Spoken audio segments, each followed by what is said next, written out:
Olá, está começando mais um painel regional, você com a gente sempre neste horário da 1h30 da tarde, programa ao vivo com personalidades da nossa região metropolitana para debater e discutir os temas importantes da nossa pauta regional e, claro, a discussão importante, o aprofundamento também dos temas de interesse nacional. Telefone sempre aberto, você liga para cá, participa com a gente, com a sua pergunta, não é? Com a sua opinião em cima dos assuntos que a gente coloca em discussão, 3014-5281. Pelas redes sociais, facebook.com/Painel Regional TV, para você enviar a sua mensagem aqui para o time do Painel Regional. Conosco nessa edição aqui, fazendo parte da nossa bancada desta terça-feira, o vereador Paulo Lacerda, o Paulinho Alfaiate, do Solidariedade de São Vicente. Ao lado dele, o Ayrton Cinto, advogado, preside o PT do B em Guarujá. E aqui à minha direita, o professor Fábio Inácio, hoje respondendo pela Secretaria de Governo da Prefeitura de Cubatão, tá certo? Sempre na abertura do painel regional, você acompanha aqui com a gente, confere as manchetes dos jornais que fazem a parceria aqui com o painel, como é o caso do DL, né? O Diário do Litoral circula por toda a região metropolitana, traz aqui na capa esta manchete, centralizar um pouquinho mais aqui, Câmara aprova redução de repasse ao IPREV, sessão marcada por protestos dos servidores aqui de Santos, com apitaço, enfim. Eu repasso aqui ao Paulinho, ao nosso Ayrton, e o professor Fábio Inácio também ganha aqui o seu DL desta edição de terça-feira, né? E o Gazeta de São Paulo, que é do mesmo grupo de comunicação do DL, circula por todo o estado de São Paulo, traz aqui na capa a manchete: Ministério Público Federal denuncia Bunlai e mais 10 na Lava Jato. Investigados são suspeitos de participar de esquema de propinas envolvendo empréstimo de 12 milhões para o empresário José Carlos Bunlai, né? Parte de quantia teria sido destinada ao PT, o Partido dos Trabalhadores. Está aqui o Gazeta ao Paulinho, ao nosso Ayrton e também ao professor e secretário Fábio Inácio. E na sequência a gente agradece e cumprimenta aqui os companheiros de bancada do painel regional. Vereador Paulinho Alfaiate, obrigado por estar conosco mais uma vez. Tudo bem, vereador? Tudo bem, Boturão, muito obrigado. Obrigado aqui à bancada. Com certeza faremos um bom programa sobre os problemas regionais e nacional também agora, né? Muito bem. Ayrton Cinto, hoje é um dia complicado, hein, Ayrton? Tudo bem? Prazer revê-lo. Prazer é nosso, Boturão. Prazer estar aqui com o Paulinho, o professor Fábio, a Daniela, e poder aqui bater um papo sobre a nossa cidade, sobre Guarujá, Vicente de Carvalho e também sobre toda a região. Perfeito. Professor Fábio Inácio, secretário de Governo da prefeita Márcia Rosa. Tudo bem, Fábio? Prazer rever você. Tudo bem. Cumprimentar o Boturão, Paulinho, Ayrton e a todos da Baixada Santista. Muito bem. Lembrando sempre, estamos online pelo site da TV Santa Cecília, Santa Portal. Clique no ícone do painel regional, acompanha a gente em tempo real.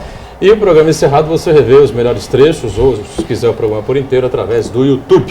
Sempre conosco, atenta aí a sua participação, a nossa produção, a Daniela Fiscarelli. Tudo bem, Dani? Tudo, sim. Boa tarde, Boturão, convidados. Boa tarde a você de casa que está nos acompanhando. E já está aberto o Facebook para você enviar suas dúvidas, sugestões, críticas. A nossa bancada do painel regional é democrática.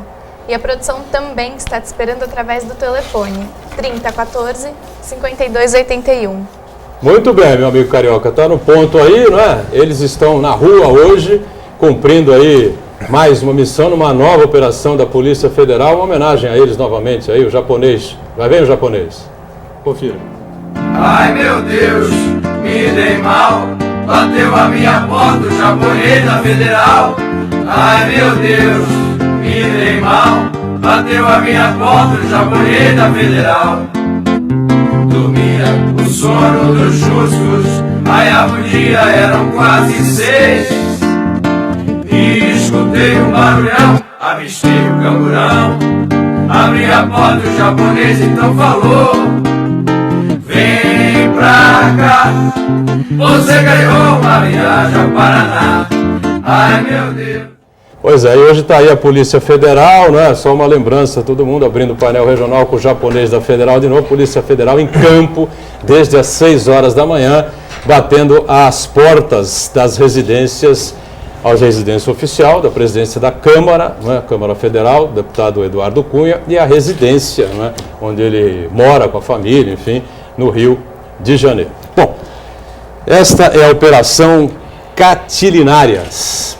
Catilinárias é uma série de discursos proferidos pelo cônsul romano Marco Túlio Cícero, pronunciado sabe quando? No ano 63 a.C., contra um cidadão chamado Catilinas. Catilinas era um nobre romano falido naquela altura, não é? E que atentava contra o governo de Roma, não é? Tentava de alguma maneira derrubar o governo romano para assumir o poder e fazia lá mil maracutaias, né? Reunia senadores, né? E fazia muitas promessas para derrubar de alguma maneira o governo romano, tentar assumir o poder e se recuperar financeiramente, né? E a gente tem também a informação que após 2000 anos desse acontecido, ou mais um pouco, né? Ainda hoje são repetidas essas sentenças acusatórias da época de Cícero contra o Catilina, né? Então, se alguém vê aí alguma relação entre o Catilinas e o deputado federal Eduardo Cunha, está aí a Operação Catilinas da Polícia Federal. Mas tem muita mais gente envolvida, viu? O Paulinho Alfaiate, Ayrton e Fábio Inácio. Ministro Celso Pancera, de Ciência e Tecnologia, Henrique Eduardo Alves, do Turismo, a mesma maneira, estão passando aí hoje pela mesma experiência do Eduardo Cunha. Também são alvos o Fábio Cleto, que é outro aliado do Eduardo Cunha, né? Ocupava uma das vice-presidências da Caixa Econômica Federal, não é mais vice-presidente da Caixa. Deputado Aníbal Gomes, do PMDB do Ceará, apontado como interlocutor de Renan Calheiros nos desvios da Petrobras, portanto o presidente do Senado também já está envolvido, mais do que envolvido nessa história toda, e a sede do PMDB em Alagoas, né?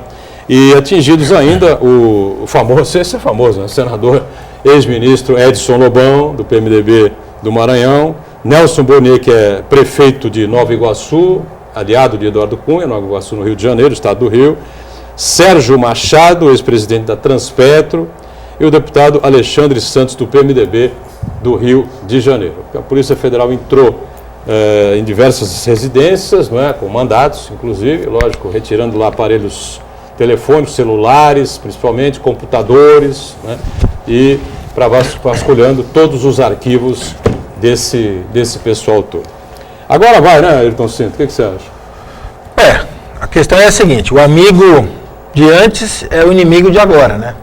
O PT chegou ao poder a nível federal na primeira eleição do Lula com apoio do PMDB, foi reeleito com apoio do PMDB, Dilma foi eleita com apoio do PMDB, Dilma foi reeleita com apoio do PMDB. E hoje, quem colocou o PT no poder, quem organizou toda essa estrutura de governo de poder a favor, quem ajudou a colocar nas mãos do PT essa estrutura, é quem odeia o PT, é quem odeia a Dilma, é quem quer derrubar e impedir, impeachment, como se diz, a presidente Dilma. Política tem dessas coisas. Esse é o lado ruim da política. A política brasileira passa por um processo de depuração, de higienização, no meu ponto de vista.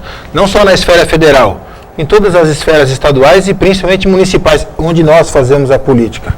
Que a política é feita e nós vivemos, nós moramos, é no município.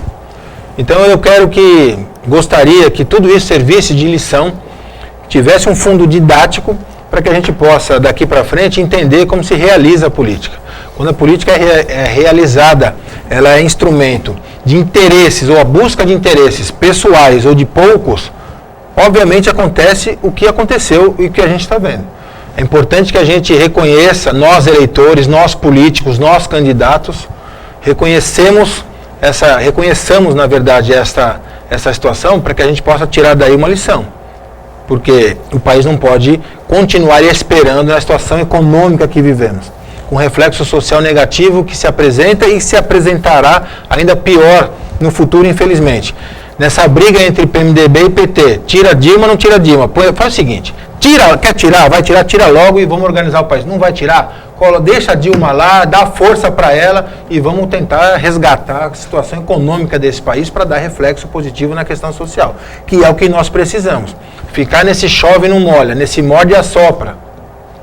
Nessa questão de PMDB e PT, hoje esses dois partidos estão colocando o Brasil e a população brasileira, consequentemente, numa situação muito perigosa, muito ruim do seu ponto de vista social, humana. Então a gente tem que se debruçar sobre isso, independente de quem é do PMDB ou do PT. Todos os políticos, nós candidatos o ano que vem, a gente precisa tirar isso como lição e tentar transformar esse limão, na verdade, bem azedo, numa boa limonada para o ano que vem e para daqui para frente. Muito bem. Fábio Inácio, representante aqui do Partido dos Trabalhadores, como secretário de governo da prefeita Márcia Rosa e já como pré-candidato à sucessão da Márcia Rosa em Cubatão pelo próprio Partido dos Trabalhadores, né? É isso mesmo que citou aí o Ayrton? Qual é a tua posição com relação a todo esse cenário, tantas críticas, a pancadaria em cima do Partido dos Trabalhadores, a presidente Dilma sofrendo esse processo de impeachment? E eu concordo com o que diz o Ayrton, não é? Acho que didática essa situação está sendo. Acho que as pessoas vão prestar um pouco mais atenção nos políticos, nos candidatos que vão votar daqui para frente, viu, Fábio? Sim, acho que desde o final da eleição da presidenta Dilma, da sua reeleição, há um inconformismo com a vitória, né? E claro que isso gerou diversos movimentos. Nós vivemos realmente uma crise política e econômica que estão juntas, né? E que levam o país a ter um sério problema. Infelizmente, não foi feita a reforma política, porque o país precisa de uma reforma política. A gente tem um Congresso, um dos mais reacionários da história do país, com medidas totalmente antiprogressistas, com manobras, como a gente viu do presidente do Congresso do PMDB, o presidente Cunha, manobras para impedir que a Comissão de Ética faça o seu trabalho, o seu papel.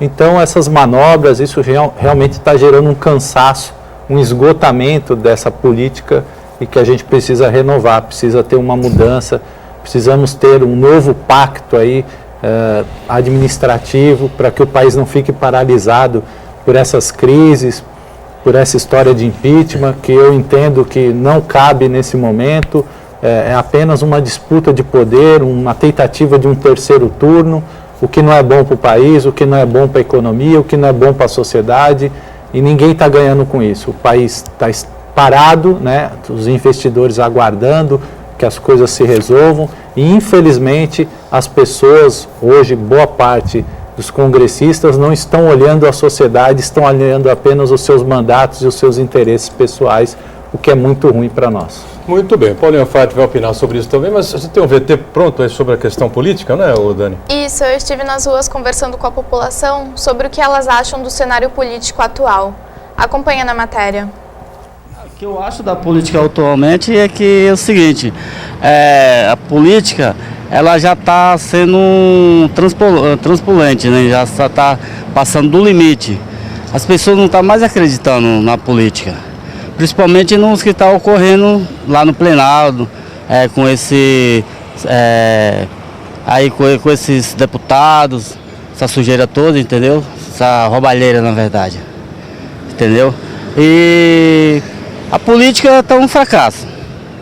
O ano que vem tá aí, tá a política. Agora quero ver o que vai fazer, o que tem para prometer para o povo, porque muitos prometem e nada faz. O cenário político atual está muito devasado. E os governos não fazem nada pelo povo. Há uma desgraça total, né? Porque você corre atrás do prejuízo o tempo todo em termos de dinheiro, de produção, desemprego. A parte da saúde está um pandemônio. Falta recurso para todos. Quer dizer, na verdade não falta. O recurso, para mim, ele é roubado, ele é desviado o tempo todo, né? Não adianta você ter uma política social como que é a do Brasil, que no papel funcionaria maravilhosamente bem, se isso não é desenvolvido. Então eu acredito que tem que mudar a mentalidade. Precisa realmente melhorar a educação para mudar a mentalidade. Porque se você não educa, você não orienta adequadamente. E uma educação que você direciona para partido ou ideologia política é que está errado. Você tem que criar o cidadão para ser um cidadão honesto, com brio, com caráter, né, com dignidade, para você passar isso para as futuras gerações. Você não pode desviar a educação para apenas manter o poder pelo poder, né? Você tem que educar o povo para ele trabalhar, para ele ser feliz também, porque até a felicidade depende da educação, né? e de saber que o seu direito acaba onde começa o direito do outro. Não adianta nós termos um país com um monte de direitos se você não impõe deveres. Todos temos direitos e deveres. E você tem que direcionar o quê? Educação. A base do povo tem que ser educação. Voltar, né, quem sabe, né, a Organização Social e Política do Brasil, que era o que nós tínhamos uma matéria para educar, mostrar como funcionava a sociedade para a criança. Voltar a ter patriotismo, amar o Brasil como pátria. Não a pátria educadora, que é os moldes da política aí, com essa educação toda aí, nós podemos dispensar, né? Nós temos que ter educação para melhorar, para o povo conhecer melhor o seu político. E para melhorar, o povo que ama a sua família, que ama o seu país de verdade, ele tem que saber votar. Muito bem, ela coloca bem, faz uma ampla análise da situação que nós vivemos no Brasil hoje. A gente já discutiu isso várias vezes aqui, né? A educação é a base de tudo e a educação no Brasil continua de péssima qualidade, né? Paulinho, avaliação sua sobre esse tema, mais uma atuação da Polícia Federal e, claro, a opinião das pessoas, de maneira geral, é de insatisfação, né? O que aconteceu aí, né, esse popular fogo amigo, né? As pessoas têm um conluio, as pessoas acabam participando de alguns esquemas junto, e quando sobra para alguma, ela sempre acaba atirando no outro. Foi o que aconteceu a nível do Congresso Nacional e da parte administrativa, da parte executiva da presidente Dilma. Então acabou acontecendo isso. Infelizmente, eu acho que nem falou aí, tu tem que tomar uma decisão, vai punir, vai caçar, então caça, senão deixa o país andar. O país precisa andar. Nós estamos com um problema a nível de estado e a nível principalmente de município. Na minha cidade está acontecendo isso também. A gente não pode parar as coisas porque o país continua precisando de gerar riquezas e rendas. A gente também é comerciante, a gente sabe das dificuldades, tudo que está acontecendo, os impactos que isso geram, tanto no comércio como na indústria, como em todas as ações. Precisamos fazer que as coisas andem. Realmente essas denúncias são graves, precisam ser apuradas, não dá para fingir que não está acontecendo, mas paralelo a isso, precisa o país continuar andando. Precisa fazer que as coisas aconteçam, para que a gente não viva esse problema aí, paralisando tudo, paralisando o comércio, paralisando a indústria, e a gente com muita dificuldade vivendo o dia a dia. Você vê que para fechar o ano letivo, por exemplo, São Vicente está uma dificuldade. Para fechar o ano letivo também, no estado também, devido a essas greves, acabou acontecendo muita coisa. Precisamos fazer que as coisas andem. O que a gente precisa mais é muito mais de união de forças do estado, da União, dos municípios e também do Poder Legislativo, Executivo, e as pessoas de bem acabam tomando a frente, que isso daí acaba acontecendo. Porque senão a situação está muito difícil. O Ayrton Cinto anda em pé de guerra com a Câmara de Guarujá, é isso? Vou aproveitar o gancho aqui. O cidadão Ayrton Cinto e o candidato a vereador Ayrton Cinto em 2016 também. Mas em primeiro lugar o cidadão.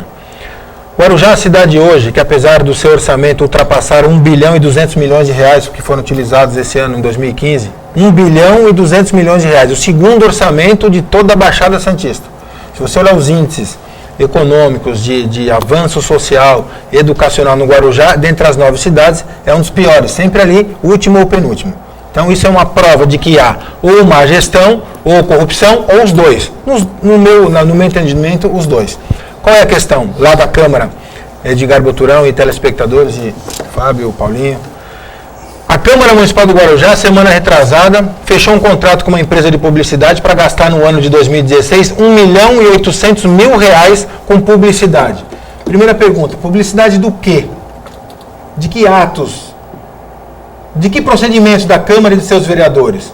1 milhão e 800. O nosso hospital, o único hospital que o Guarujá tem, que nem público ainda não sentou um prefeito naquela cadeira para fazer um hospital público na cidade do Guarujá com 300 mil habitantes e 600, 700 mil na temporada. Nós temos um único hospital que faz das tripas coração, que é o Hospital Santo Amaro. Não tem um tomógrafo. Nós não temos um tomógrafo. A pessoa tem que vir aqui para Santos, entrar, furar a fila, aspas, de um cidadão aqui de Santos para fazer um exame aqui de tomografia, porque o Santo Amaro não tem um tomógrafo. A Câmara Municipal do Guarujá quer gastar 1 milhão e 800 mil reais com publicidade. Eu representei o Ministério Público, que em uma semana tornou a minha representação fundamento para um inquérito civil, que mandou investigar, e se a Câmara não provar que nos anos de 2013, 14 e 15, nesta média, também gastou esse mesmo valor não vai poder gastar, coincidentemente, entre aspas, R$1.800.000 numa época de eleição ou de reeleição dos senhores vereadores. Então eu combati e combato essa inversão de prioridades, esse descaso com a população do Guarujá, primeiro como cidadão, segundo, sem hipocrisia, como candidato a vereador ano que vem. Eu quero uma disputa justa, eu não quero vereador fazendo propaganda, aparecendo na mídia social, em outras mídias, com dinheiro público, com o meu dinheiro, com o dinheiro do morador do Guarujá. Por isso, esse embate entre a Ayrton Cinto e a Câmara Municipal do Guarujá.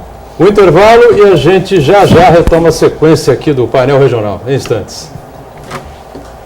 Vamos de volta à sequência aqui do nosso painel regional, o vereador Paulo Lacerda, Paulinho Alfaiate do Solidariedade, conosco aqui, vereador de São Vicente, ao lado do Ayrton Cinto, presidente do PTdoB de Guarujá, e aqui o secretário de Governo de Cubatão, Fábio Inácio, que já se coloca como possível candidato do PT, né, para as eleições, para a sucessão da prefeita Márcia Rosa. A gente já tem várias perguntas aqui com a Daniela, né? Na sequência a gente volta a tratar do tema, mas aproveitando o gancho aqui do Paulinho Alfaiate antes do intervalo, né? Essa questão, essa crise política toda econômica, como já discutimos aqui várias vezes, atinge a todos os setores e emperra a economia de uma vez por todas. Você vê aí a taxa, as altas de inflação, a inflação subindo cada vez mais, você vê aí o desemprego aumentando, e aqui na nossa região metropolitana problemas cada vez mais complicados, cada vez mais sérios, como por exemplo essa situação que envolve a Usiminas, né?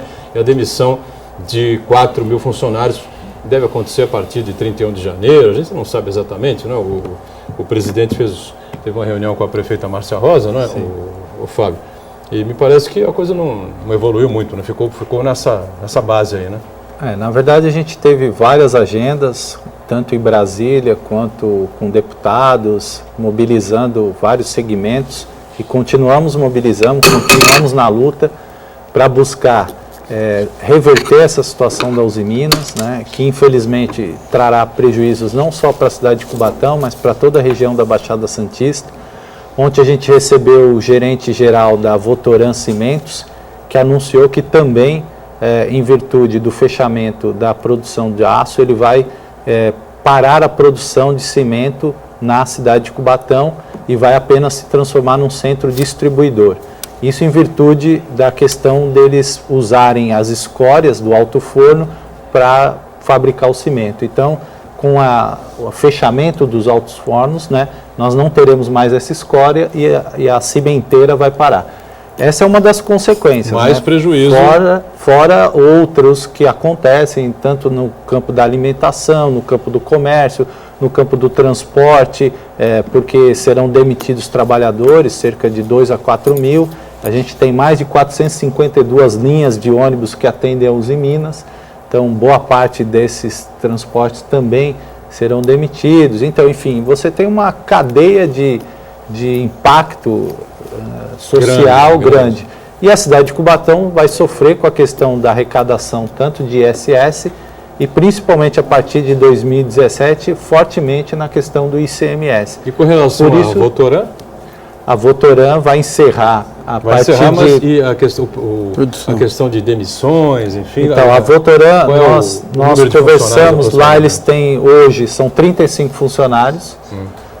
Eles vão manter 8 funcionários no centro de distribuição, mais um mecânico e eletricista, e os demais serão relocados para outras indústrias do grupo.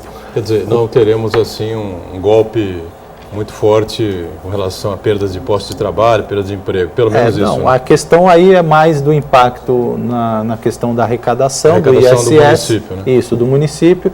E também esse não é só essa indústria, nós vamos ter várias que serão afetadas, né? Nós temos já indústrias que demitiram 96 trabalhadores, indústrias que dependem da Usiminas, que trabalham em virtude da Usiminas e que estão diminuindo seus quadros em virtude do encerramento da produção de aço. Um impacto terrível, né, Paulinho? É um impacto regional, né? Porque grande parte desses trabalhadores da Usiminas são lá de São Vicente. São pessoas que consomem no comércio, são pessoas que pagam seus impostos. Então, realmente vai acabar um efeito cascata que vai prejudicar muita gente. Infelizmente é isso aí, né? Cada empresa que fecha, principalmente uma tradicional, que nem essa de Cubatão, que já chegou a abrigar mais de 10 mil empregados, vive uma situação dessa, a gente precisa ter uma expectativa de melhora, precisa criar outros fatos, precisa criar outras saídas para que acabe gerando emprego e acabe aproveitando essa mão de obra que vai ficar ociosa.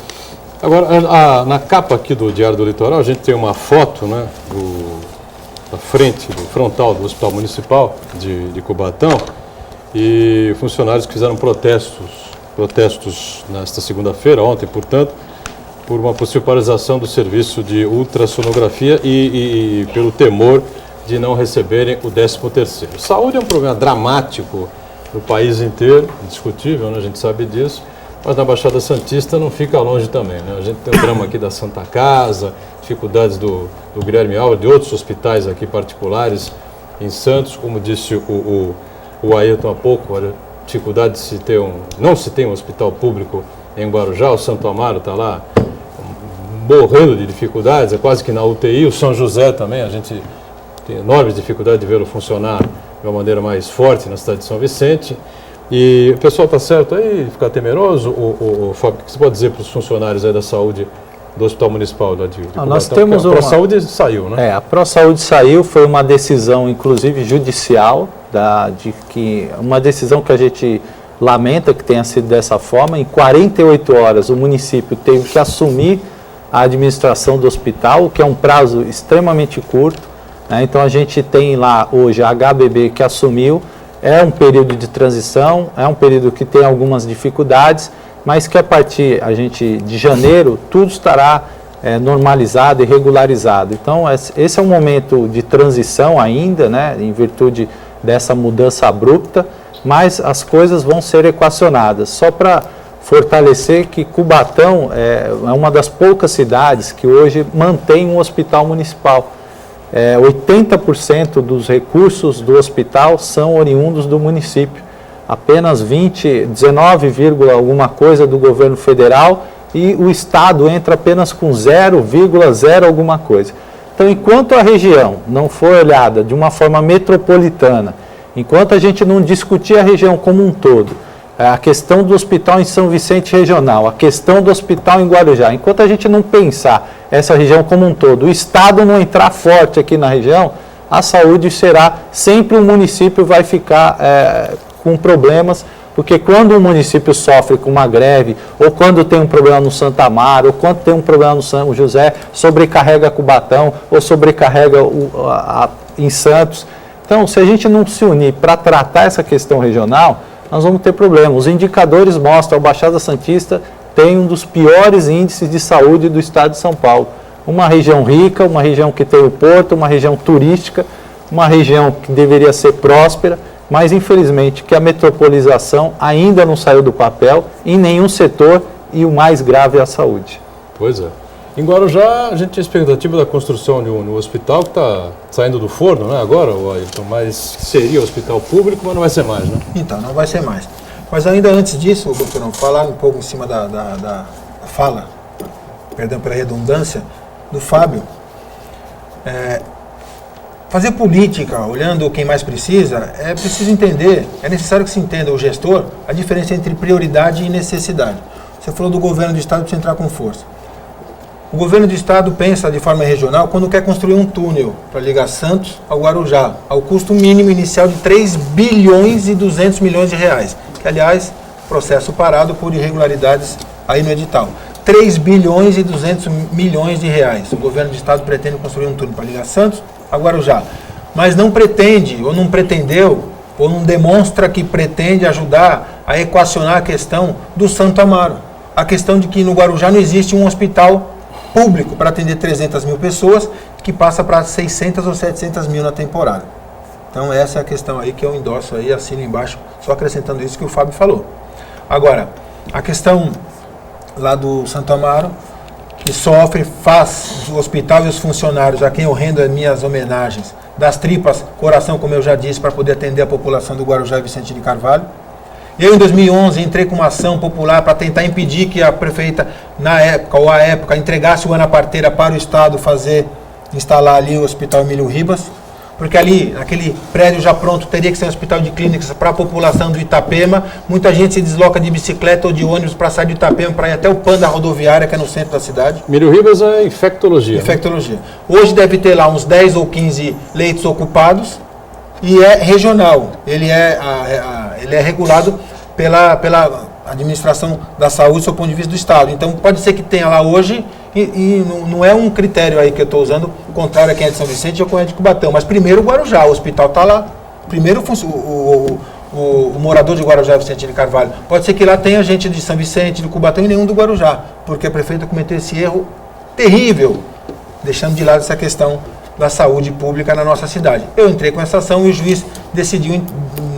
Não é que ele entrou no mérito e disse, não, pode, não pode. Ele disse, olha, isso é uma questão, quem decide é o Poder Executivo. Eu, o Poder Judiciário, não posso interferir numa decisão no exercício de um poder discricionário. Se ela quer entregar para o Estado, ela entrega. Se ela não quer, isso é um problema de gestão. Fui obrigado a ler essa sentença. Mas, enfim, nem isso sensibilizou a prefeita à época e não sensibilizou até agora. E, mais ou menos recentemente, esse hospital aí, o Ana Costa, que foi encampado pelo poder público lá, municipal no Guarujá, parece que vereadores à época, vários vereadores, parece não, eu vi no Facebook, colocaram o chapéuzinho de engenheiro, de obra e inauguraram, porque no Guarujá, o Guarujá é uma cidade especialista em inaugurar, o Guarujá não, os políticos do Guarujá são especialistas em inaugurar mentiras e maquetes. Essa foi mais uma mentira para enganar o povo. Apareceram vários vereadores da bancada da prefeita, com a prefeita, vice-prefeito e outros envolvidos, inaugurando esse hospital. Inclusive eu coloquei na época no Facebook que eles disseram que em 4 meses iam abrir para o povo aquele hospital. E eu disse que se abrisse em 4 meses esse hospital, eu ia trabalhar durante 1 mês, durante 1 hora por dia, durante 30 dias, fazendo a faxina desse hospital. Lancei esse desafio. Não foi aberto até hoje, já faz mais de 1 ano e meio. Esse hospital que seria para a população, vieram pegar dinheiro até de empresário aqui em Santos, fizeram essa divulgação, parece que estão devolvendo esse dinheiro para esse empresário, e lá já não vai ser mais um hospital que vai atender o povo. É particular, é plano de saúde. No final das contas a gente não entende absolutamente nada, né, Paulinho? A crise, o Paulinho Faiado tem mais facilidade até porque foi secretário municipal de saúde em São Vicente e tem um curso aí de gestão em saúde pública, né? Mas dificuldade tremenda. O Fábio falou muito bem, o Estado ele investe pouquíssimo na saúde pública, muito pouco, principalmente na nossa região, porque tem outras regiões do Estado que o investimento é muito maior.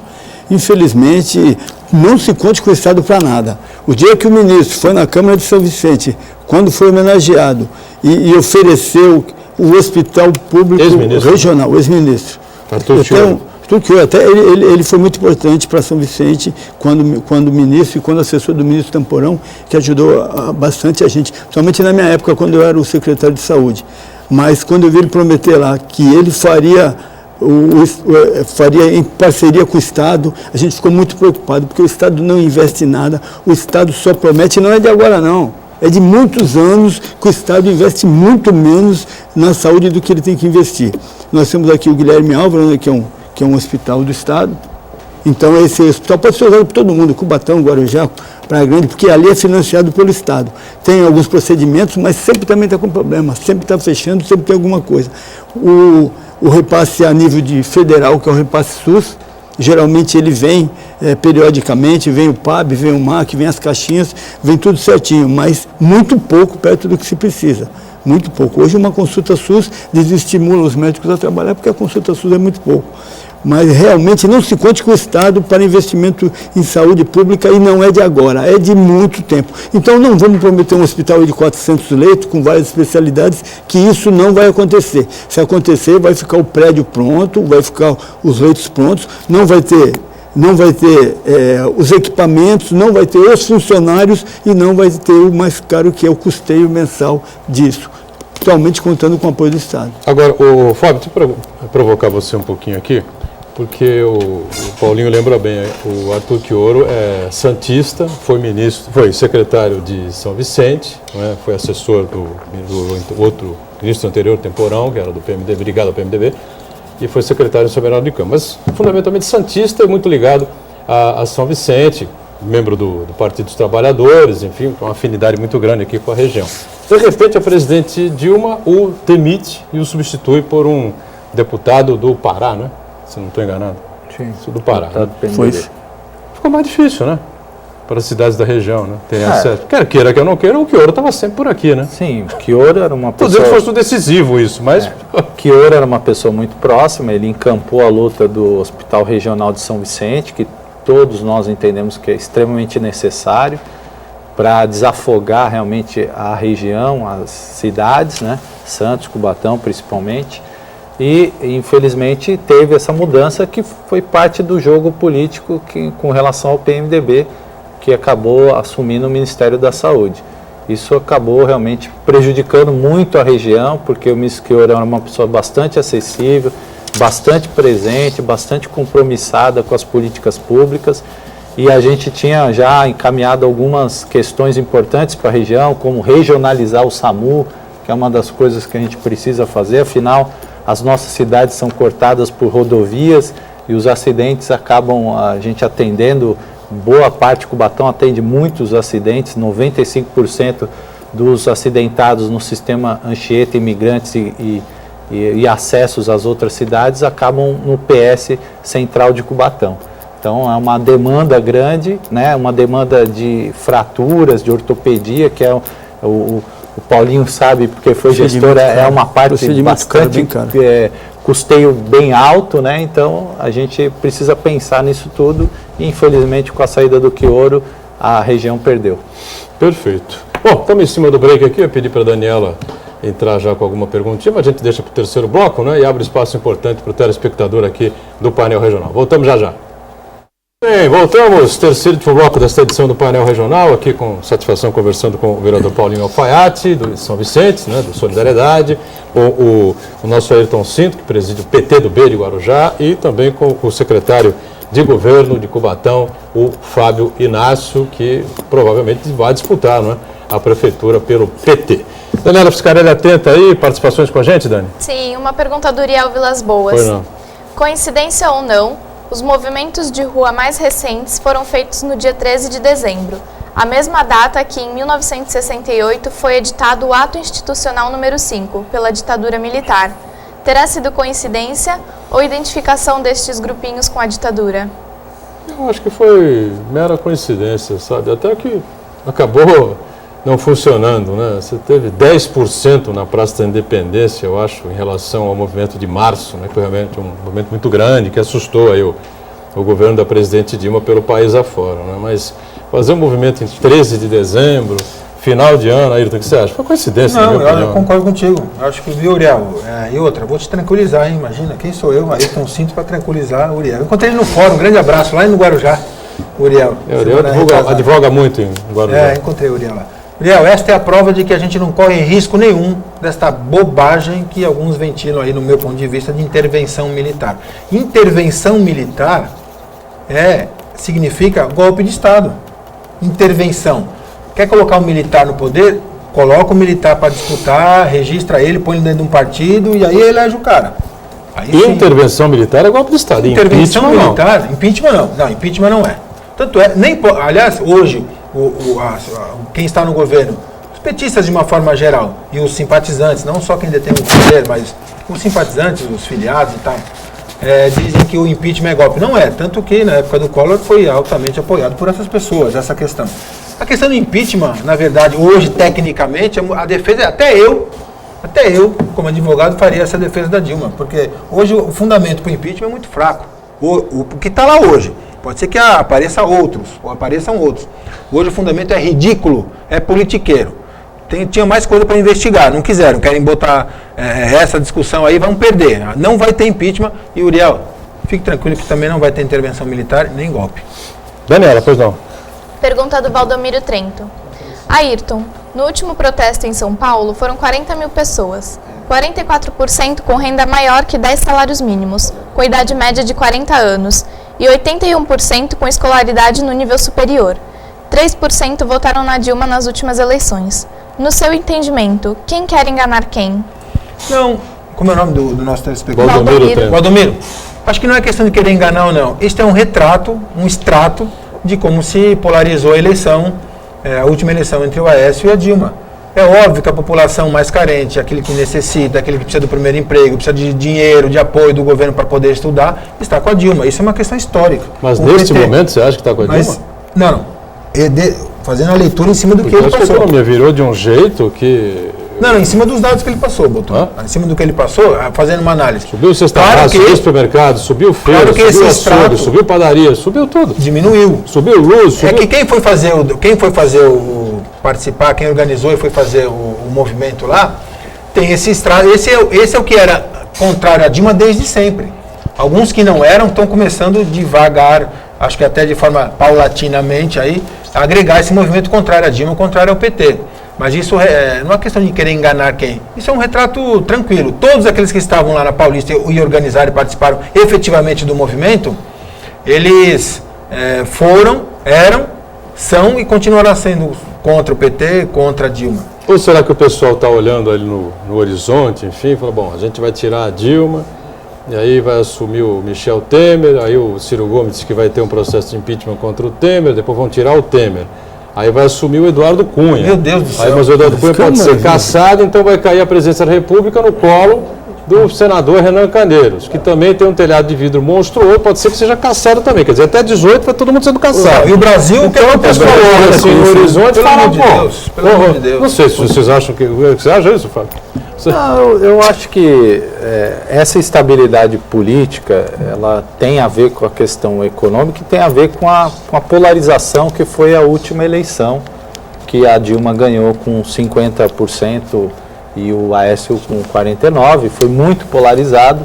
É claro que um governo, a gente teve conquistas importantes do governo Lula e recentemente saiu uma pesquisa que nunca na história houve uma distribuição de renda tão grande, mas a gente precisa olhar que o momento é difícil, é um momento de crise, é um momento que a economia tem problemas e a política também, os dois juntos, e que a gente teve avanços que agora a população já incorporou, a questão do ProUni, a questão do Bolsa, a questão do Ciência Sem Fronteiras, várias oportunidades que foram dadas à população, o acesso ao crédito, ao financiamento, isso já foram incorporados e agora a gente precisa avançar mais para a gente poder. Mas para avançar nós precisamos sair dessa crise, resolver essa questão, né, definitivamente, para que o país possa novamente continuar caminhando e resolvendo os seus problemas.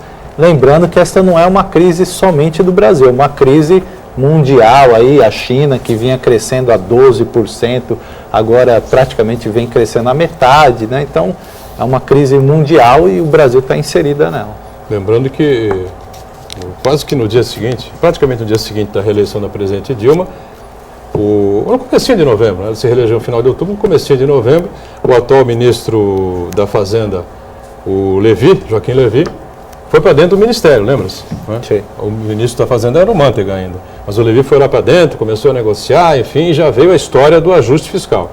Até hoje, o governo não conseguiu aprovar o ajuste fiscal no Congresso. Quer dizer, é aquilo que o Ayrton fala. Né? Resolve, gente. Não resolve. Precisa do ajuste. Apertar o cinto, aperta o cinto. Então passou 2015, todo mundo perdido, ninguém sabe para onde vai, e provavelmente 2016 vamos pelo mesmo caminho. Né? Pior ainda, porque não é de eleições. Pior, isso que eu ia falar. E acrescentar esse complicador que é o ano de eleição. E essa polaridade aí, essa polarização que houve na disputa anterior, como o Fábio falou, vai acontecer também agora nas eleições municipais, envolvendo essa briga entre PMDB e PT. Quem perde muito, muito com isso, na minha visão, é o próprio PT, nos municípios, né? Porque essa aliança com o PMDB praticamente já está morta, só falta enterrar, a não ser que mude alguma coisa daqui para frente. Isso vai ter reflexo sim nas eleições, mais um ano que fica parado o país por conta dessas eleições, mais um ano sem tentar resolver de forma coletiva o problema econômico que está refletindo na mesa, no arroz e feijão do trabalhador. Daniela, mais participações aí conosco? Sim, um comentário do Cláudio do Imbaré. Tomando como base o comentário do Uriel, o dia 16 de dezembro, data que simpatizantes do governo Dilma marcaram para um protesto contra o deputado Eduardo Cunha, foi em 1944 o início da ofensiva nazista nas Ardenas, na Segunda Guerra Mundial. Nós estamos indo longe, estamos recuperando a história. O dia da invasão nazista, Do início da ofensiva nazista nas Ardenas. Nas Ardenas, tá certo, olha aí. Mas aí qual é a comparação? É que o pessoal do PT... Não, é que foi ruim por um lado, pelo AI-5 aqui, pelo golpe assim, mas o outro foi pior ainda, né? Mas acho que, será que precisa de movimento contra o Eduardo Cunha atualmente? Não, mas não, aí a comparação histórica não tem qualquer tipo de relação. Coincidência. Hoje não dá para relacionar nazismo com o Partido dos Trabalhadores. A gente tem todas as instituições funcionando, o Supremo, a Câmara, todas as instituições democráticas estão funcionando, a Polícia Federal que atua correligionário do PT, do PMDB, de outros partidos, então várias lideranças do PT. Não tem qualquer sentido o nazismo era totalmente fora essa questão. O controle da imprensa, nós temos imprensa livre no Brasil, não tem qualquer tipo de relação. Lógico, não teríamos jamais, né, qualquer sombra de dúvidas pairando no ar contra o ex-presidente Lula, né? E hoje, pelo contrário, tem uma série de situações aí indicando até participações de pessoas da família dele e até dele mesmo em malfeitos, como gosta de falar, presidente. Só que ninguém prova absolutamente nada. Então, por enquanto, ele está livre. Se víssemos num regime de força, claro que isso não ia acontecer, né, de maneira alguma, né? Dani, mais historiadores aí conosco? Hoje tá bom, né? Uma pergunta do Fernando Araújo. A parte crítica dos assuntos que assombram a Baixada e o nosso país já está sendo bem exercitada e com muita competência. Mas quando vamos conseguir desenvolver nosso lado solucionador, já que os problemas estão aí para serem resolvidos? Você acha, Paulinho? Quando vamos solucionar? Eu acho que realmente está faltando isso mesmo, é a união de grupos, união de pessoas e de poderes para que a gente consiga resolver isso. A situação está difícil, está aí, só vai ficar reclamando, só vai ficar batendo, só vai ficar falando. Precisamos fazer alguma coisa, precisamos tomar atitudes.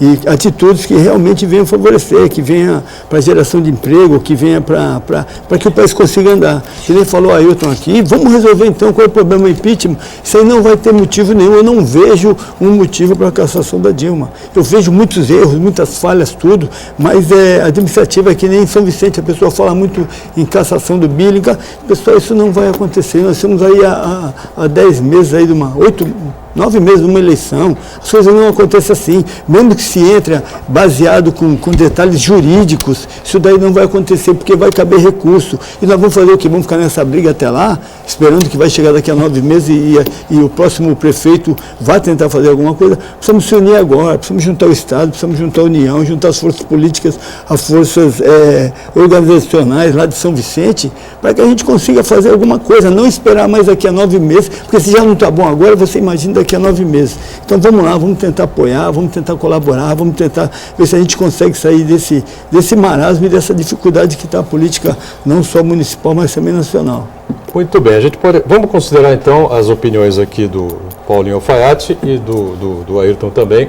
Não há uma base sólida para a cassação da presidente Dilma. Só que, o Fábio, há um ano que tenta-se aprovar no Congresso Nacional esse bendito ou maldito, sei lá, ajuste fiscal. Ela não consegue aprovar o ajuste fiscal, não consegue fazer maioria, não consegue colocar em votação. Aí entra um processo de impeachment contra ela. A economia desabando, caindo pelas tabelas, tudo aquilo que já foi falado aqui. Então como é que fica, então? O presidente é o 5º ano de governo da presidente Dilma, não é o primeiro, nem o segundo. Né? É a reeleição dela. Você, evidentemente, imagino que defenda a continuidade do mandato, você já disse aqui que defende. Mas e aí? Então, agora cabe a gente buscar, tentar rearticular a base para que a gente possa fazer as mudanças necessárias, os ajustes necessários e que o Congresso entenda isso também. Né? Mas naquela época que mudou o ministro, ela fez lá uma articulação, ajudada pelo presidente Lula, tirou o Arthur Quioro, por exemplo, tirou outros ministros, enfim, e emplacou gente do PMDB, também não foi uma tentativa de rearticular a base. Né? Existe essa figura hoje do deputado Cunha, que tem um verdadeiro poder sobre vários deputados e desde o início ele nunca foi uma pessoa que compôs com o governo. É importante falar que o PMDB ele está rachado, né? Tanto na sua liderança, que há até uma disputa pela liderança agora do deputado que é pró-governista tentando retomar a liderança da bancada. Então, o próprio PMDB, que sempre foi um partido fiel da balança, ele tem divisões internas que geram esse problema de governabilidade, que é claro, hoje a gente tem um problema de governabilidade para ter maioria no Congresso para aprovar as medidas necessárias. Daniela Fiscarelli, tem mais alguém para a gente encerrar, não? Tem sim, uma pergunta do Marco Antonelli. Paulinho, faça uma análise de como está se configurando o cenário eleitoral em São Vicente. E a cidade está com lixo acumulado e mato por cortar. Isso é culpa da crise ou falta de competência? Um minutinho para você, Paulinho. Não, eu acho que em algum momento perdeu a mão. Realmente, em algum momento perdeu a mão. Talvez algumas pessoas nomeadas pelo atual prefeito acabou não trabalhando bem e acabou perdendo a mão. Esse problema do lixo, nós tínhamos também um transbordo que era em São Vicente, que era bem próximo, que era no Sambaiatuba, acabou fechando, então o transbordo agora geralmente é feito em outros municípios, isso acaba demorando muito a coleta e o destino final do lixo. Realmente aconteceu isso, o Marco tem toda a razão. Eu acho que o cenário político que se aproxima é bom, é promissor. Eu acho que nunca teve tantos pré-candidatos a prefeito. Eu acho isso importantíssimo, porque aumenta a responsabilidade de quem ganha. Nós tivemos uma disputa polarizada entre dois polos, né? Ganhou um, aí não tem muito o que cobrar. Se tivesse bastante que nem tem agora, realmente a cobrança era muito maior. Vai ser uma campanha diferente, uma campanha de propostas, uma campanha de ideias. E as pessoas que se eleger, realmente ela vai carregar uma responsabilidade muito grande nas costas. Além de ter 5 opositores, vai ter a cidade na situação que está agora, que realmente vai ser muito difícil. Perfeito. Mas também não é possível. Rapidinho, Ayrton, queria colocar uma coisa? Rapidinho. Quero parabenizar e agradecer o advogado Glauber Souto, vice-presidente do PT do B no Guarujá, que é meu sócio, inclusive, no escritório. O Dr. Glauber patrocinou uma ação na Justiça Eleitoral, exigindo, pleiteando e justificando a necessidade do eleitor do Guarujá ter na sua televisão, ano que vem, propaganda eleitoral de candidatos a vereador e a prefeito do Guarujá. Essa ação patrocinada frente às grandes TVs, as TVs abertas aqui de Santos, para que possam, que sejam determinados, obrigados a passar propaganda eleitoral de candidatos do Guarujá. É um direito nosso. Então, parabenizar o Dr. Glauber Souto e dizer que o juiz acatou e está mandando citar aí as empresas para que haja um debate aí. A gente vai tentar um acordo para que isso aconteça o ano que vem. Obrigado, Ayrton. Obrigado, Paulinho Alfaiate. Obrigado também ao professor Fábio Inácio. Daniela está sempre conosco. Agradecendo sempre a você que acompanha a gente segunda a sexta, 1h30 da tarde e também na nossa reprise, né? Sempre às 8 da noite. Obrigado. Tchau.